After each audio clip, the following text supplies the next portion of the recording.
Good morning class 11।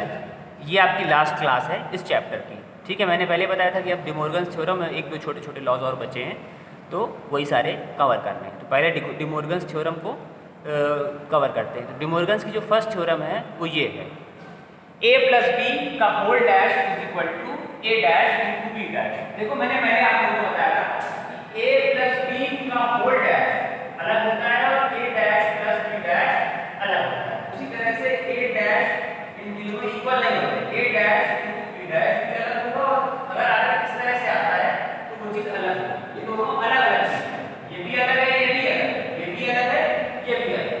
अगर a dash into B dash होता है तो वो अलग है, और अगर a इंटू बी का होल डैश होता है तो वो अलग है। इस चीज को थोड़ा सा ध्यान रखना होगा कि दोनों एक जैसे नहीं है, देखने में एक जैसे लगते हैं लेकिन एक जैसे नहीं है। तो मैंने जो नोट्स दिए हैं उसमें तो मैंने उसको वर्ड्स में लिख के प्रूफ करके दिखाया हुआ है। सेम चीज यहाँ पर उसको वही चीज है, बस ट्रुथ टेबल में करा दी गई है, उससे कोई फर्क नहीं है। ट्रुथ टेबल से भी प्रूफ कर सकते हैं, तो यहाँ ट्रुथ टेबल से उसको प्रूफ कर देंगे।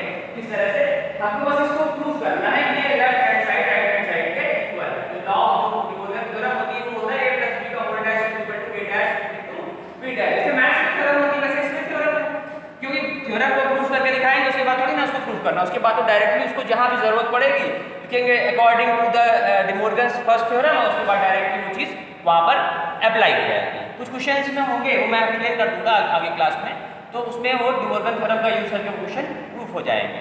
और अगर आपको नहीं आता, कहीं किसी और क्वेश्चन में कंफ्यूजन लगता है तो आप मुझे मैसेज करके बता दें, तो मैं फिर से एक और क्लास में उसको एक बार और एक्सप्लेन कर दूंगा। अगर कोई क्वेश्चन ऐसा है जो मैंने पीडीएफ दी है जिसमें क्वेश्चन आंसर्स कराए हैं, अगर उनमें क्वेश्चन आंसर्स में किसी को कोई भी दिक्कत आती है तो वो मुझे पर्सनली कॉल करके या फोन मैसेज करके बता सकता है, तो उस क्वेश्चन पर्टिकुलर क्वेश्चन को भी यहाँ पर एक्सप्लेन कर देंगे।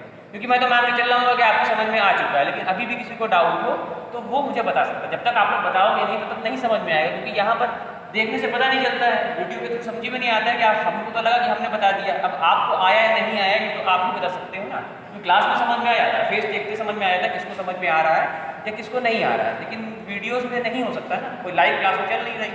ठीक है, देखिए अब इसको प्रूफ करेंगे। तो सबसे पहले यहाँ ए और बी दो इनपुट हैं, दो इनपुट हमने ले लिए हैं, पहले a प्लस b करेंगे, उसके बाद आपको पता है जैसे करते आए वैसे a प्लस b 0 प्लस 0 0 आएगा, 0 प्लस 1 1 आएगा, 1 प्लस 0 1 आएगा और 1 प्लस 1 1 आएगा।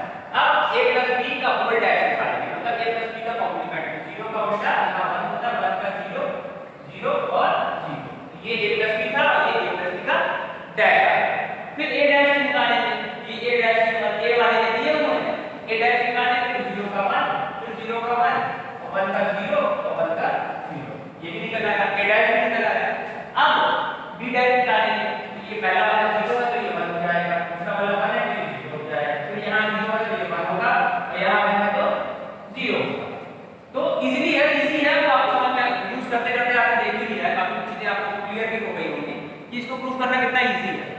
ट्रुथ टेबल से तो बहुत इजीली प्रूफ हो जाता है। तो ये हमने a डैश निकाल लिया, a प्लस b कर लिया, a प्लस b का होल डैश निकाल लिया, a डैश और b डैश निकाल लिया। अब लास्ट में करना है a dash into b dash. तो a dash into b dash करेंगे तो 1 इनटू 1 1 आएगा, फिर 1 इनटू 0 0 आएगा, फिर 0 इनटू 1 0 आएगा और 0 इनटू 0 0 आएगा। अब इन दोनों को देखो, ये दोनों चीजें इक्वल आ रही हैं, a plus b whole dash equal to a dash into b dash. Truth table की हेल्प से ये चीज प्रूफ हो गई कि ये थ्योरम आपकी सही है, कहीं भी उसमें कोई गलती तो वैसे भी नहीं है, लेकिन फिर भी ट्रुथ टेबल के थ्रू इसको प्रूफ करना जरूरी है कि इससे पता चल जाए कि हाँ ये इस तरह से है। कॉपी में भी जो मैंने कराया है वो लिख के कराया है कि इनपुट अगर 0 0 है तो इस तरह से है, ट्रुथ टेबल में से नहीं कराया, लेकिन वो एक ही चीज़ है, उससे कोई खास फर्क नहीं है, उसको वर्बली करा दिया गया, यहाँ पर टेबल के माध्यम से कराया गया। इसकी सेकेंड थ्योरम भी प्रूफ करते हैं। देखो ये है डिमोर्गन्स सेकेंड थ्योरम। देखो सेकेंड थ्योरम देखने में फर्स्ट थ्योरम से मिलती जुलती है, लेकिन असलियत में ऐसा है नहीं, बिल्कुल इससे अलग होती है। अब यहाँ पे क्या है, a डॉट b का होल डैश है, उसमें क्या था a dash dot b dash था राइट हैंड साइड में, यहाँ पर a डॉट b का होल डैश है। मैंने पहले ही बताया कि दोनों चीज़ें बिल्कुल अलग हैं, आप उसे एक जैसा ना समझे। अगर a dash into b dash लिखा है तो वो अलग है, और a इंटू b का होल डैश लिखा हुआ है तो वो अलग है। तो यहाँ a इंटू b का होल डैश जो होता है वो होता है a dash plus b dash, वहाँ पर एडिशन में क्या था a प्लस b का होल डैश, तो वहाँ ये बिल्कुल उससे अलग है, देखने में आपको एक जैसी लगेगी लेकिन बिल्कुल एक जैसी नहीं है। ठीक है, तो इसको भी हम ट्रूथ टेबल की हेल्प से प्रूफ करते हैं। तो हमने दो इनपुट दे दिए हैं, एक ए है और एक बी है। तो सबसे पहले हमको राइट लेफ्ट हैंड साइड को प्रूफ करते हैं। पहले ए इनटू बी करेंगे। 0 इनटू 0 0 होगा, 0 इनटू 1 0 होगा, 1 इनटू 0 0 होगा और 1 इनटू 1 1 होगा। अब इसका डैश निकालेंगे। ए इनटू बी हो गया, ए इनटू बी का डैश, ये 0 का 1 0 का 1 0 का 1 1 का 0, ये आ गया A into B whole dash. अब हमको ये लाना है a dash plus b dash लाना, लेकिन a dash plus b dash लाने से पहले हमको a डैश और b डैश का अलग निकालना है। तो ये a वाली ये वाला हमको a वाला निकालना है, ठीक है। अब इसका हम डैश निकालेंगे, तो जहां जहां 0 था वो 1 हो जाएगा, जो 1 था वहां 0 हो जाएगा, ठीक है। उसी तरह से वो भी निकालेंगे 1 0 1 0, ठीक है। यहां तक कोई कंफ्यूजन हो तो बताया, ठीक है। तो a डैश भी निकाल लिया और b डैश निकाल लिया, जस्ट इसका उल्टा, जहां 0 था वहां 1, जहां 1 था वहां b में जहां 0 था वहां 1 हो गया, जहां 1 था वहां 0 हो गया। अब इनको करेंगे ऐड, ठीक है। तो ऐड करेंगे तो 1 + 1 का एडिशन बनाएगा, 0 + 1 का एडिशन भी बनाएगा, फिर 0 + 1 का एडिशन भी बनाएगा और 0 और 0 का एडिशन 0 आएगा। लास्ट वाले कॉलम में हमने a डैश और b डैश का एडिशन किया है। a डैश अलग है, b डैश अलग है, दोनों की वैल्यूज को ऐड किया, ठीक है। अब देखो हमारा लेफ्ट, ये रहा हमारा लेफ्ट हैंड साइड और ये रहा हमारा right. Left hand side right hand side के इक्वल प्रूफ हो गया। यही आपकी डिमोर्गन सेकंड था, इसको प्रूफ करना था, ठीक है। देखो बार बार मैं कह रहा हूं कि कॉपी में जैसे कराया है वो सही है, वो गलत वो भी नहीं है, वरना गलत ये भी है। यहाँ पर इजीली ट्रूथ टेबल के थ्रू वहां हमने वर्बली उसको लिखा है, वर्बली सॉरी मतलब राइटिंग में लिखा है उसको, वर्बली कहाँ लिख सकते हैं, तो उसको राइटिंग में लिखा गया है और सब एक्सप्लेन किया गया है, 1 बाई 1 दो इनपुट लिए गए। यहाँ पर हमने पूरा ट्रूथ टेबल से कर दिया, दोनों चीज़ें सेम है, बस एक्सप्लेन करने का तरीका अलग अलग है, उससे आप बिल्कुल कंफ्यूज ना हो। इस तरह से भी प्रूफ करेंगे तो भी प्रूफ होगी, उस तरह से भी प्रूफ करेंगे तो भी प्रूफ होगी, दोनों तरीके से वो प्रूफ हो जाएगी। देखो बाकी इसके बाद जो इस डिमोर्गन्स थ्योरम के बाद और कोई थ्योरम तो या और कोई ऐसी प्रॉपर्टी नहीं दी हुई है। मुझे लगा था हो सकता है एक आध प्रॉपर्टीज़ और बची हों, लेकिन सारी हो चुकी हैं। डुअलिटी मैंने शायद बता दिया है, मुझे जहाँ तक याद है कि प्रिंसिपल ऑफ डुअलिटी मैंने बताया था, डुअल निकालना आपको बताया था। अगर नहीं बताया होगा तो मुझे बता देना, मैं फिर से बता दूंगा एक बार।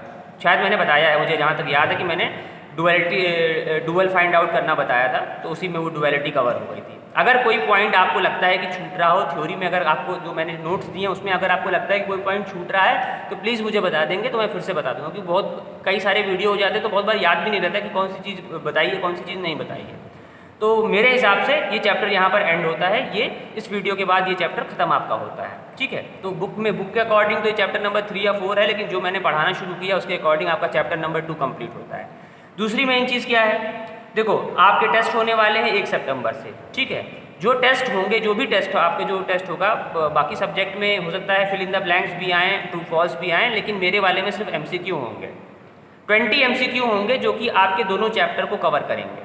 2 चैप्टर जो मैंने पढ़ाए हैं, जो मैंने नंबर सिस्टम वाला चैप्टर पढ़ाया, जहाँ तक पढ़ाया है मैंने उसको पूरा नहीं पढ़ाया, थोड़ा सा छूट गया है लास्ट में, वो उसको थोड़ा जो छूट गया है वो उसको नहीं पूछेंगे। जितना मैंने पढ़ाया है वीडियोज़ के थ्रू, वो वाला चैप्टर और ये वाला चैप्टर, इन्हीं दोनों से सब कुछ कवर होगा, ठीक है। तो आप लोग जो उनके पास बुक नहीं है प्लीज़ बुक अरेंज कर लें, और बुक भी अरेंज करने के साथ साथ ये जो मैंने चीज़ें करवाई हैं उन सबकी प्रैक्टिस कर लें, कि क्वेश्चन कहीं से भी हो सकता है, ठीक है। और वो पेपर इस तरह बनाया जाएगा कि कोई चीटिंग ना कर सके, क्योंकि अगर आप कोशिश भी करो, वैसे भी मैथमेटिकल है तो आपका वो वाला पार्ट भी मैथमेटिकल है, ये वाला पार्ट भी मैथमेटिकल है, तो बुक कॉपी से तो क्वेश्चन होंगे नहीं, उससे रिलेटेड क्वेश्चन ही होंगे। जो भी क्वेश्चन मैंने कॉपी में कराए हैं, जो भी कन्वर्जन कराए binary to decimal, decimal to binary, questions तो वही होंगे, लेकिन सबकी डिजिट चेंज होगी। उसी तरह इसमें भी क्वेश्चंस तो वही होंगे, लेकिन उसमें भी काफ़ी सारी चीज़ें चेंज होगी। तो टाइमिंग उसी हिसाब से सेट करेंगे। उस पेपर को मैं पहले बनाऊंगा, फिर उस पेपर को मैं खुद सॉल्व करके देखूंगा कि वो कितने टाइम में हो पा रहा है, उसके बाद मैं आप लोगों को टाइमिंग दूंगा, ठीक है। और टाइमिंग को लेकर कोई बाद में मुझसे बहस ना करे, क्योंकि टाइमिंग पहले पेपर में खुद सॉल्व करूंगा, तो मुझे पता चल जाएगा कि इसमें कितनी टाइमिंग हो सकती है। मुझे जितनी टाइमिंग लगेगी उससे थोड़ा ज़्यादा आपको लगेगी अगर आपको आता होगा। तो टाइमिंग को लेके कोई इशू नहीं होना चाहिए। और पेपर जब सेंड किया जाएगा उसके बाद सेटिंग चेंज कर दी जाएगी, उसके बाद कोई भी मैसेज सेंड नहीं कर सकता है। और जब पेपर कंप्लीट होगा उसके बाद 5 मिनट के लिए सेटिंग ओपन की जाएगी। उस 5 मिनट में आपको अपने उसकी फ़ोटोज़ खींच के रख लेनी होंगी, ठीक है। फोटोज़ आपको उसका टाइमिंग दिया जाएगा, एक वार्निंग टाइमिंग आपको दे दी जाएगी 5 मिनट की। वो तो उस समय तो हम रहेंगे ही रहेंगे, अपने हिसाब से एडजस्ट कर लेंगे, लेकिन उसी टाइमिंग में सब कुछ होगा। एक बार सेटिंग क्लोज कर दी गई तो उसके बाद आपने अगर पेपर सेंड किया है तो फिर वो माना नहीं जाएगा। दूसरी चीज़ कि उस दिन के लिए कुछ भी करके मोबाइल को फ्री रखना, ये फिर ये ना हो कि नेट नहीं आ रहा था या कुछ और प्रॉब्लम थी, क्योंकि एक बार टेस्ट हो गया तो फिर वो नया पेपर बना पाना पॉसिबल नहीं है। और पहली बार ऑनलाइन एग्ज़ाम हो रहा है तो थोड़ी सी डिफ़िकल्टी आपको स्टार्टिंग के पेपर में आएगी, वो तो मैनेज हो जाएगी, आपको उस हिसाब से टाइमिंग भी दे दी जाएगी। लेकिन ये बिल्कुल दिमाग से निकाल देना कि कॉपी रख के काम चल जाएगा, क्योंकि अगर आपने पढ़ा है, समझा है, चाहे वो कोई भी क्लास किसी भी सब्जेक्ट का हो, तभी आप ये पेपर कर पाओगे। पेपर इस तरह डिज़ाइन होगा कि कोई चीटिंग ना कर सके। ऑनलाइन पेपर मैंने दिए हैं, ऑनलाइन पेपर और स्कूल में हो रहा है, आप पता कर लेना कि उसमें ऐसे ही क्वेश्चन रखे जाते हैं कि अगर आपको आता है तभी आप कर पाओगे, आप उसे कॉपी से नहीं छाप सकते, क्योंकि डिस्क्रिप्टिव कुछ नहीं होगा। आपको पेज लेकर बैठना होगा, एक ब्लैंक पेज रखना होगा जिस पे आपको आंसर लिखने होंगे, और एक रफ कॉपी रखनी होगी जिस पे आपको सॉल्व करना होगा। रफ कॉपी में सॉल्व करो, तुरंत आंसर उस पेज पे लिखते जाओ, और जैसे सारे आपके आंसर कंप्लीट है तुरंत फोटो खींच के रख लो, और जैसे आपको कहा जाए तुरंत उसको सेंड कर दो। सेंड करने के लिए भी आपको इंस्ट्रक्शन दिए जाएंगे, उसी टाइमिंग में आपको तुरंत जल्दी सेंड करना होगा, ठीक है।